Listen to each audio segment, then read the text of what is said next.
Basic low of அட்ராக்ஷனில் இல்லாத ஒரு விஷயம் தான் டிசிப்ளின். எப்பெல்லாம் நீங்கள் இந்த மனசுக்கு ஒரு இடத்தை கொடுக்க ஆரம்பிக்கிறீங்களோ அப்போ அது அட்வான்டேஜ் எடுத்துக்க ஆரம்பிச்சிடுது. இப்போ உங்களுக்கு ட்ரெஸ் வாஷ் பண்ணணும் இருந்தால் நெட்ஃப்ளிக்ஸில் வீடியோ பாருன்னு சொல்லும், நாளைக்கு ட்ரெஸ் வாஷ் பண்ணிக்கலான்னு சொல்லும்.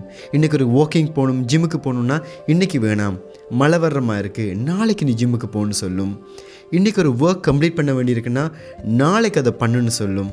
உங்களை அது ஏதோ ஒரு வகையில் ஒரு கம்ஃபர்ட் ஜோனுக்குள்ளேயே வச்சிருக்க பார்க்கும். அட்வான்ஸ் லோ ஆஃப் அட்ராக்ஷன் உங்களுக்கு ஒர்க் ஆகணும்னா மனதை ஒரு டிசிப்ளினாக வச்சுருக்க உங்களுக்கு தெரிஞ்சிருக்கும். அதோட இஷ்டத்துக்கு அது ஒர்க் பண்ணுறதுக்கு நீங்கள் அலோவ் பண்ணவே கூடாது. நான் என்னோடய ஸ்டூடெண்ட்ஸுக்கு ஒரு டாஸ்க் கொடுக்குறேன். அந்த ஸ்டூடெண்ட்ஸ் ஒருவேளை சாரை சமாளிச்சுக்கலாம், இவருக்கு ஏதாவது ரீசன் சொல்லிக்கலாம்னு நினச்சிட்டா அங்கே அந்த லோ ஆஃப் அட்ராக்ஷன் எந்த வகையிலுமே ஒர்க் ஆக போகிறது கிடையாது. தவிர்க்க முடியாத ஒரு கட்டாயம் எங்களுக்குள்ள டிசிப்ளினை வளர்க்கும். இந்த மனம் வேணாம்னு சொல்கிற விஷயங்கள் நீங்கள் அகெயின் அண்ட் அகெயின் செய்யும்போது இங்கே நீங்கள் சோர்ந்து போக போகிறதில்ல, நீங்கள் இன்னும் ஸ்ட்ராங்காக மாறிடுவீங்க.